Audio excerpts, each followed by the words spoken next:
with the title Between Rome, Byzantine and Istanbul.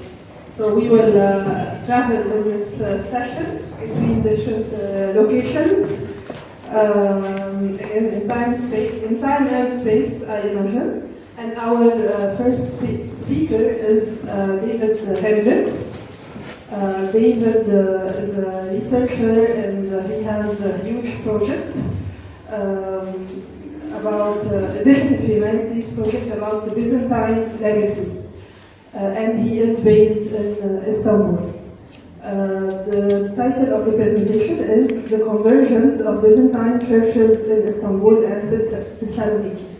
Please welcome David.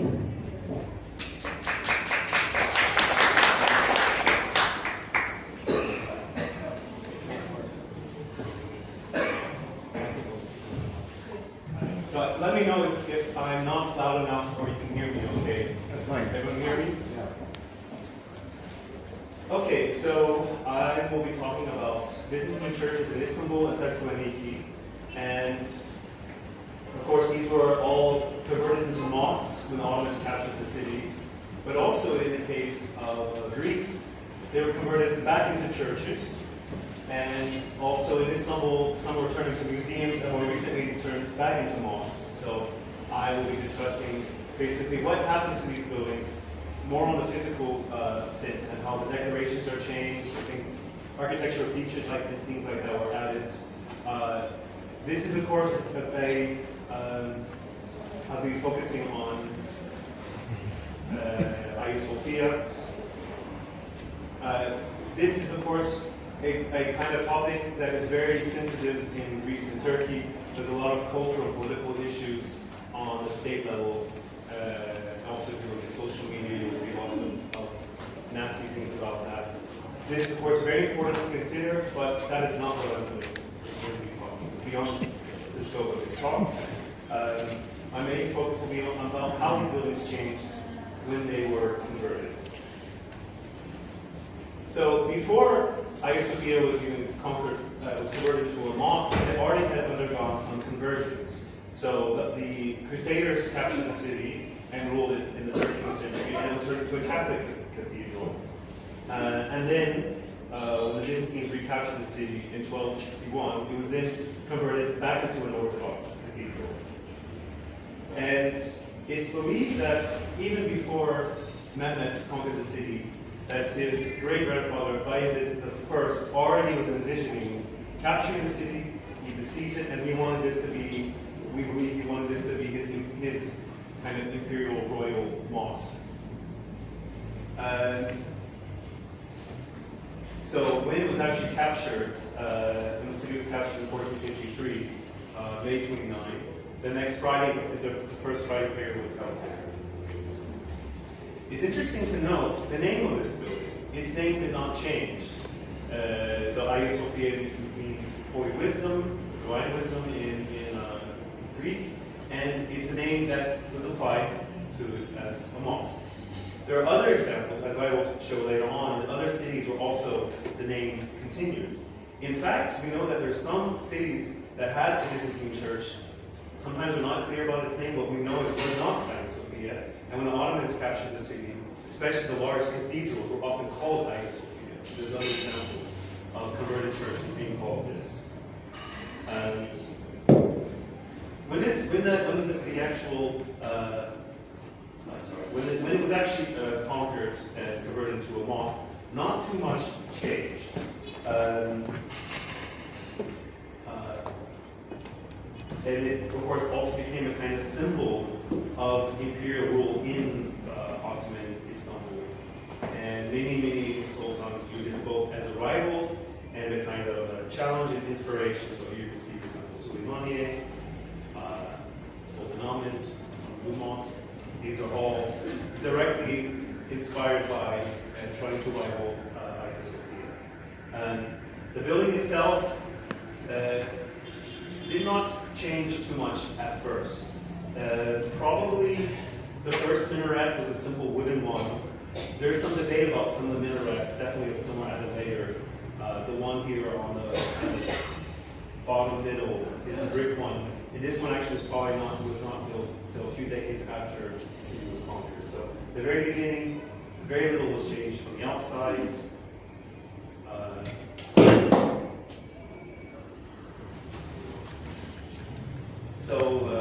Yes, as I was saying, not much change on the outside. The minarets were added much later. One of the big things that would happen, in addition to the minaret, a cross was removed from the top. So here's an example of a cross that's a contemporary made by Justinian. And inside, you would have had some kind of things like this. So the templon, ambo, like the pulpit, these kinds of things. All of this would have been removed, as would, here's an example of this. So these kind of things were removed from all the churches that were later on. And of course, the mihrab and minbar are also added quite early on. What's interesting though is basically mainly marble is decorating the lower walls, so there's no figurative images or anything like that. In fact, when the building was made, and still you can see this, most of all the decoration was just originally geometric figured like vegetative and things like this, crosses. So on the ground level, you did not need to actually remove any or cover up any of art.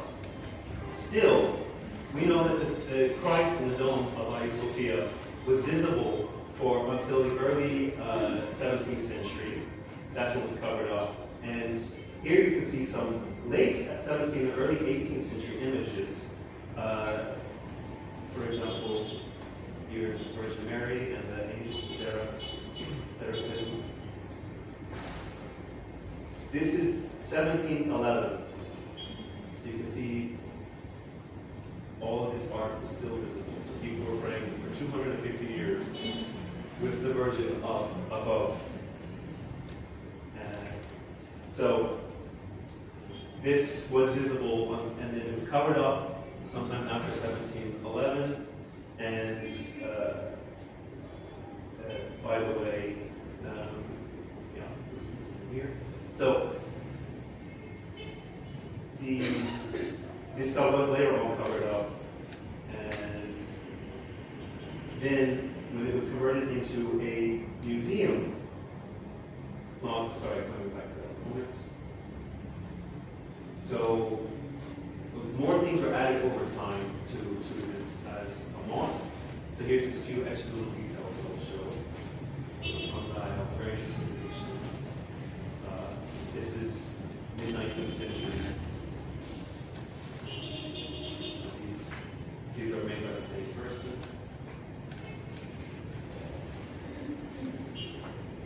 So more and more things are added to it over time. And there are many tombs of sultans like these here. And what's interesting also is the 5th century baptistry was no longer being used as a baptistry. It was later on converted into a tomb for the sultan, and the baptismal font was removed and put to nearby space. By the way, this you cannot visit any of these spaces now.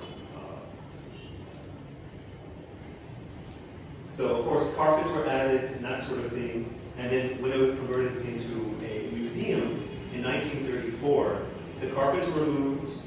They actually removed these calligraphy discs, but they couldn't take them out the door. They left them in the building for a while and they decided to rename them.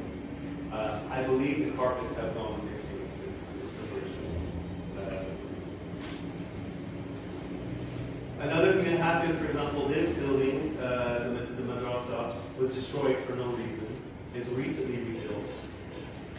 And work began in 1930s to remove the plaster and clean some of the mosaics. And so these are some of the things that were covered that were later on exposed again. And in 2020, it was converted back into a mosque. Not much has changed. The carpet, basically, the actual building was as the carpet was added, and this was covering just this mosaic now is covered, and the angel inside. So one thing that has changed is how you can access the space. So downstairs is only allowed for prayers. Officially, the sign says Turkish citizens only. But they're definitely looking to see who they think is Muslim and how long people will go in. I know one Italian who pretended to be Muslim who snuck in, but no, generally I haven't tried. I don't know anyone who's tried like this. But also I'm hearing recently, especially women who've gone downstairs, taking photos, like stop taking photos if you want to visit this building, go upstairs. So the upstairs area is a visitor center area.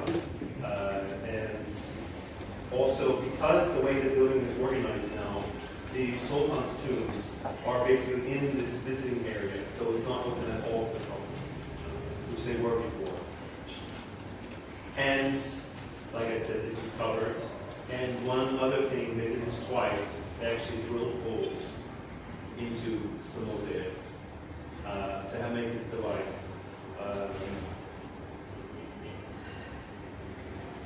So just a couple other little buildings in Istanbul we'll discuss before going to Thessaloniki and what happens there. So this is apparently the oldest dome building, the longest continuously functioning religious building.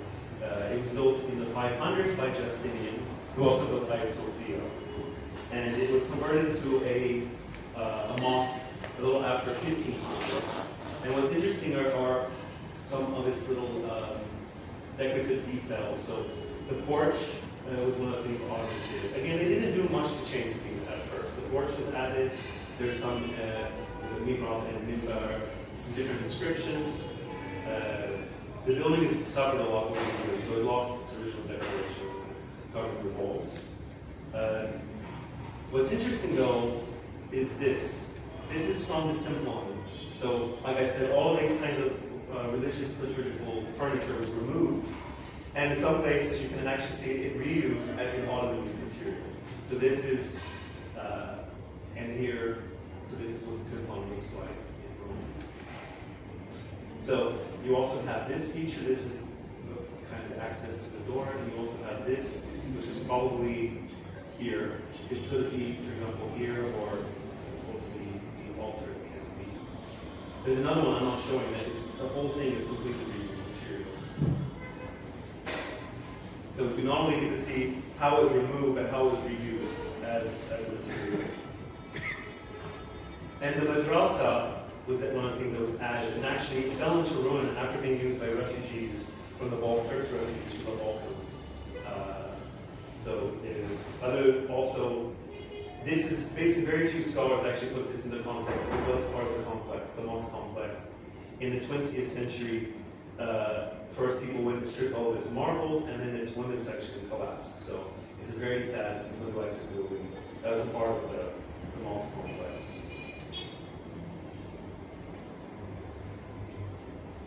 And of course, this is also a very interesting example. So, like I said, many churches that were in the mosque, they didn't do so much intervention except remove liturgical furniture. And in this case, the belfry was destroyed at some point in time, and the minaret was added on top of it. But a huge amount of its mosaics were never ever covered. So, here you can see this giant depiction of Christ. So in the 19th century, visitors who came to the building were calling it the mosque, so the mosaic mosque. This is the entrance to the main house of the church, or church. There were some places where you actually had, for example, this slightly whitewashed traces of it. This was removed, and here's what it looks like now.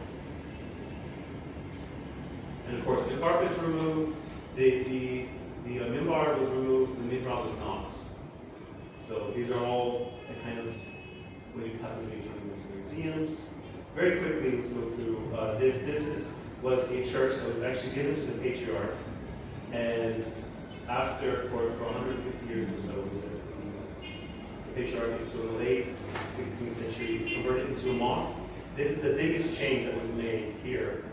You can see So the original apse was destroyed, and it was oriented to the middle here. So here you can see what it looks like. And the inside was also changed quite a lot as well. So this is the most dramatically changed. But this originally had columns. But there's a little side chapel, burial chapel. Again, this was never covered. So that's basically kind of ending what happened when these were converted. More recently, we've also seen some damage that's been taking place. Sorry. This seemed to be pretty recent. Crosses that were removed. A friend of mine actually was able to visit another side chapel where you can see in 2009, and I first visited 2017, 16, exactly. The face is intentionally defaced. So former churches that have their art sometimes are facing vandalism, and of course this is also something that's happened in Greece, which I'm going to come to next. So this is a very much a political issue. The contested nature of these buildings and the kind of disputes between Greece and Turkey and minorities have put a lot of these buildings at risk. So we know that some buildings were dynamited and things like this as well. So I'm going to thank a friend of mine, who has done some very interesting work. He also recommended me this article, which I will discuss more about the Rotunda.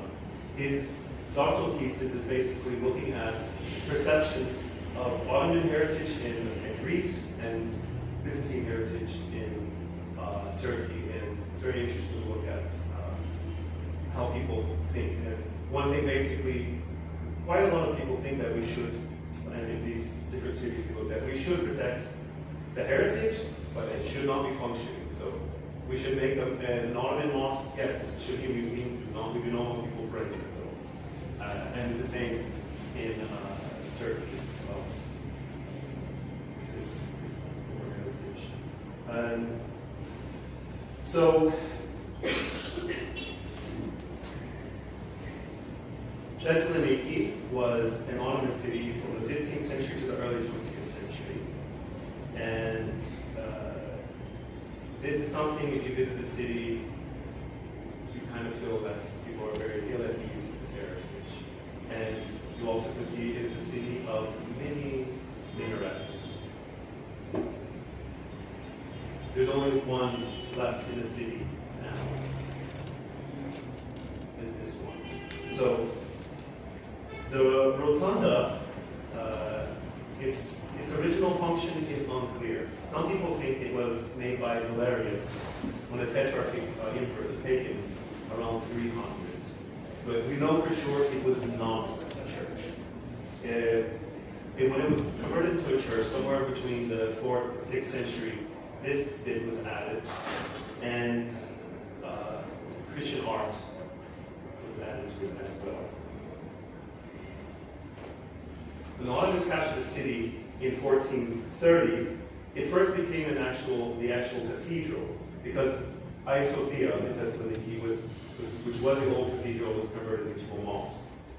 And again, this is something that's very important, that often in Turkish scholarship, it's kind of minimized. It actually wasn't a mosque, it was a Sufi lodge, a teke. So it's very common to see, this was a church turned into a mosque, but actually it's a monastery, not this one, but it was a monastery converted into a Sufi lodge. So this is, especially in Istanbul, especially the way it's presented to the public, it's just church to mosque, and this is not actually the real case.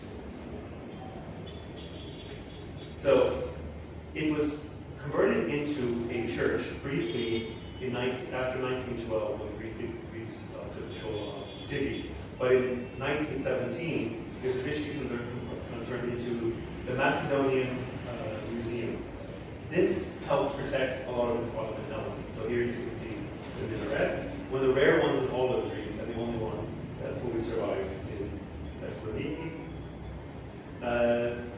Just look at some more of the things. You have Ottoman porch. You have the description.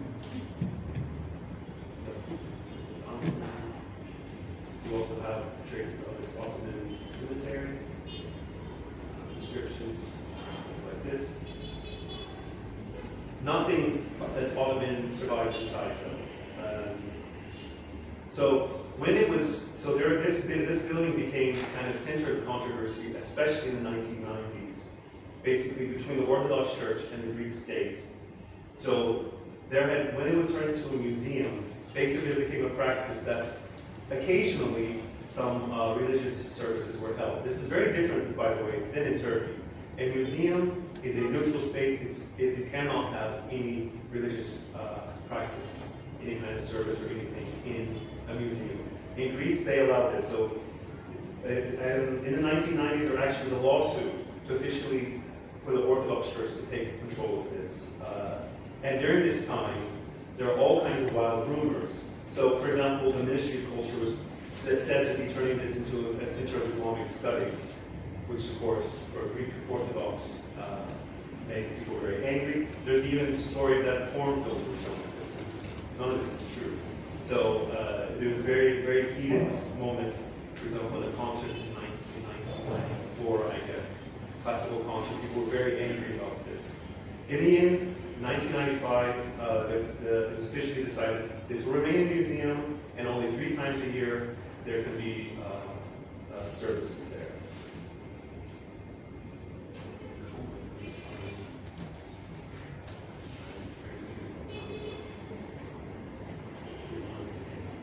All right, so this was the original cathedral, and again, you have the name Hagia Sophia. It's also used in the Ottoman period. It's not exactly clear when it was actually converted to a mosque. So many of its Ottoman elements were demolished when it was converted. It was back into a church. So you have the minarets, the porch here, some more details of it. So the minaret and the porch were demolished. Everything from inside was removed, and as well. So nothing Ottoman survives in it, inside and outside. This is actually the Legacy ambo, which is said to have been used as a lectern in the Ottoman era.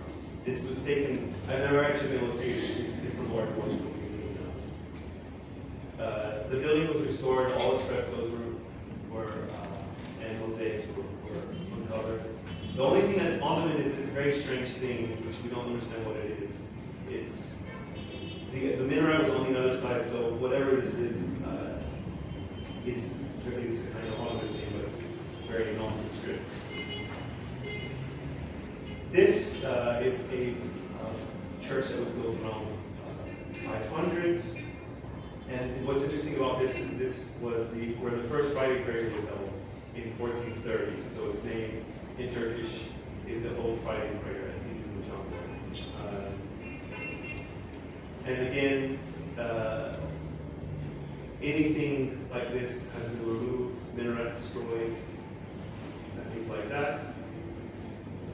We have really a lot of old photos taken by the French army, especially when they were there during World War I. So anything like that, gone.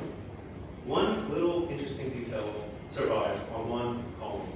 It's an inscription of Murat the first he's going from capturing the city, and that's basically them capturing the city. And you will see bits and pieces randomly around the city. This is outside of the garden of Ottoman decorations that were removed from the building.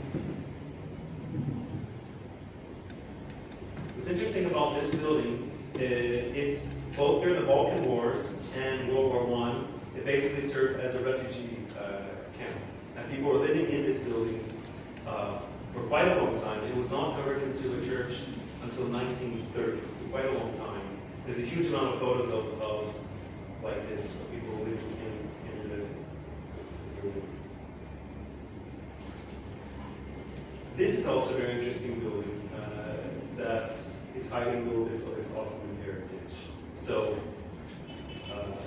you can see just after its conversion, it has just the base of its minaret and the fountain, which very interesting, it has reused very quickly, I think I will come to an end here, just to show you a few other buildings that were changed. So this had a nice minaret, porch, all removed. This building, actually only half of the church survives, the other half was reconstructed. Minaret also destroyed, porch destroyed. That's the main part that's actually Byzantine. And again, cemeteries also all removed. You can find random tombstones here and there, pieces of it, completely erased. This is the last major change that took place. So it was converted into a church, the minaret and everything destroyed, but it still had these ottoman buttresses that were removed. So I think there. This is just a kind of survey of how these buildings were changed, especially Thessaloniki. So much was destroyed. If you go to these sites, most of these are UNESCO World Heritage. They have a line or two that they were mosques, maybe a whole photo, but the city has basically erased this Ottoman heritage.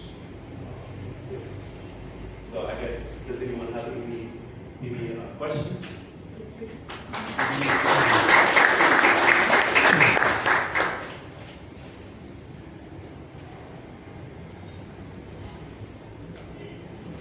I do have a question. Yeah. So my question is a little bit political.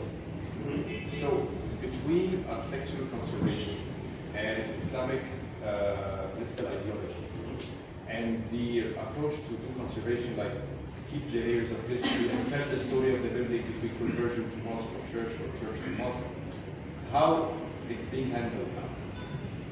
Especially like the recent opening like 3 years ago of Hagia Sophia again, and covering Christian sites. What is the approach now in Turkey or in Istanbul in general? It's very mixed. So one building that was being restored in the late 90s, the former Convent Monastery, it's a mosque. It was actually in some lists of the most top 100 endangered buildings in the world.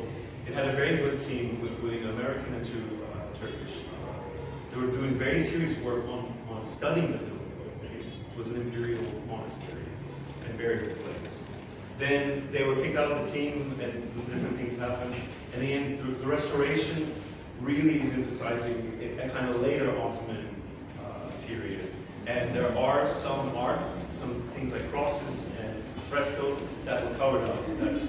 But in other cases, for example, Molaguriani, or I love his name, the Beta Church Mosque, they actually cleaned up the mosaic, and they found all of this wonderful marble, both Byzantine and Ottoman, and they're displayed inside the building and outside the building. The Hagia Sophia of Trabzon, which I had visited in 2018 or 19, it had this very horrible kind of cover where inside the main naos of the former church, so you couldn't see anything. They've actually since Hagia Sophia in Istanbul was converted, they've actually removed that. They now show the obelisk floor. They have this thing where the art in the dome is covered in prayer, and they open it up, so they actually made it more accessible. So it's a really mixed what happens in it. But I think possibly since the conversion of Hagia Sophia, they've gotten better about other buildings.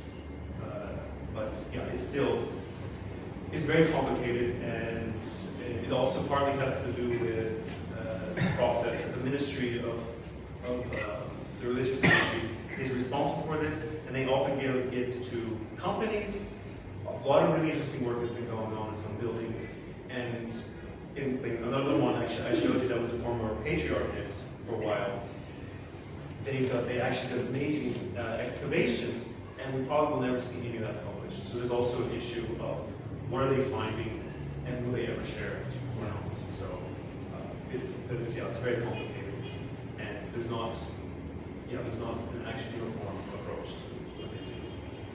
I have a technical question about the last building you showed. This one, yeah. So on this one photo, you showed the mattresses that were so massive. Yes. For me, they are like really necessary to give some structural stability. I don't know if we are in a seismic yes, region. yes. How? There was 1970s a really horrible earthquake that even damaged these buildings. And how could we remove now without putting in later I don't know the details about this. Yeah. this really looks like some necessity. It survived earthquakes. I don't know what they did to reinforce the building. But it survived one bad earthquake already. Let's hope it keeps. Yes. I have a question or more of a comment. I was fascinated by this journey into different locations, especially the very famous Ayah Sophia Mashroع. Very relatable at the moment, I think, for the situation there of the visit, people can visit why and so on. But I will stop on this question to put in the presentation about the usability of the places. Should we leave it to people to use it or not? I think this is a huge debate that, when especially it comes to places like mosques and churches, there is a lot to say. I am from the group that we must use these places. Yeah. Well, it's interesting that Greece and Turkey have a very different idea of a museum. So the Rotunda allowed and still allows 3 prayers. Hagia Sophia could have had prayers and still be a museum, so it's a very different approach. But also 2 buildings that are converted into mosques, both Ghally and Kora and Hagia Sophia, are completely different to visit. So the entire building is accessible in Kora, and local people don't have to pay. It's only foreign visitors. It's closed only on Fridays and during prayer time. Meanwhile, everyone has to pay 25 euros to go to the gallery, and which is quite a lot of money for example, Turkish students. Now it's undergoing restoration, so you have all these scaffolding inside and outside, so it's a very weird place to visit, because you can't really see. But they really somehow cut the building into 2. So you have the praying part for Muslims and basically the Christian part that you have to pay money to see with all of these mosaics. So it's but it's only building like this. Sara? I want to ask about the conversion of places of worship from one state to the other is usually political, and it's all about one overpowering the other. But then in many of the examples all of the examples you mentioned, there's this point in history where people realize that we should go back and recognize again the origins. And I was just wondering, it might be kind of another angle of Matthew's question. Where is the point in history where this happens, and how does it happen, and is it is it a political shift or a social kind of shift or culture? I mean, it's of course the original conversions are political, but I mean, Hagia Sophia itself was a political. It's for the patriarch's church, but it's also imperial, significant. So it's pretty hard to imagine a lot of it's capturing this and saying, oh, well, that is Soviet church, because it's so much, so massive and dominating the city. The other ones, of course, that's a different question. And it's very centered to a kind of neo-Ottomanism of Turkey. And the problem also that Greece and Turkey have a very weird relationship. I'm Greek, I'm Orthodox, you're Turk, you're Muslim, I'm Turk, I'm Muslim. So these are kind of mirroring each other, and often they forget that there's other people in Eastern Turkey whether it's Bulgarians or Egyptians or Georgians, for example. So they really kind of also claim to who made what food first. You never think that maybe Armenians or Arabs. Exactly. So they're often, so there's also kind of a kind of populism in provoking the other and making comments about the other. And often even these days it's about the Aegean Sea and like this kind of issue. So they're really kind of mirrors looking at each other, and these buildings are often a part of that. But people who are very bored with this, and I think a lot of people are finding this just ridiculous, realize that this heritage is important. Maybe we should start thinking about it. And Greece can't even use the word occupation. They want to talk about Turkish occupation. So this is also kind of complicated issue. So minarets are a sign of us being subjective. So we should destroy all of them. So it's like getting rid of all the swords is the kind of way that Greece would feel about this. It's very, very complicated. And I have some knowledge about it, but this is a very, very difficult, complicated topic. And also just the way these buildings are presented. Byzantinists basically think about this as a Byzantine building and forget that, this was a mosque much longer than a church. So it's 1300s, I forget the exact date. So it needs to wait like a few hundred years before it's a church longer than a mosque, actually. So that's also just scholarship often focuses on its creation and forgets that it has a long afterlife. Yeah, this is also very complicated topic. Last question. Thank you very much.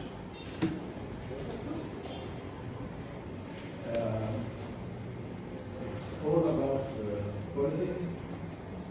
Evidence of this is such widely all churches were converted to mosques and all mosques.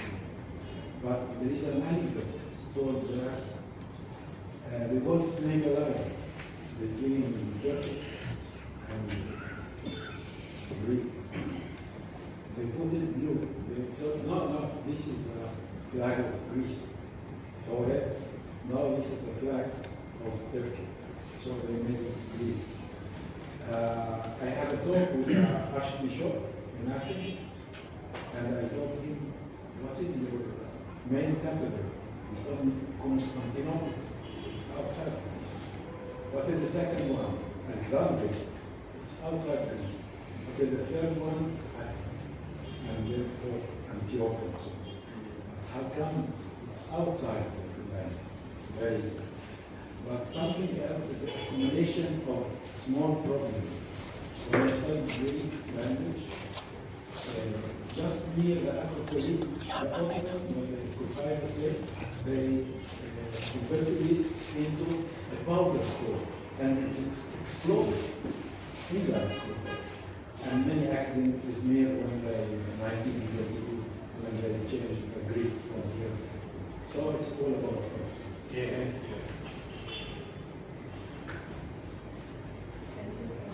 Thank you so much, David.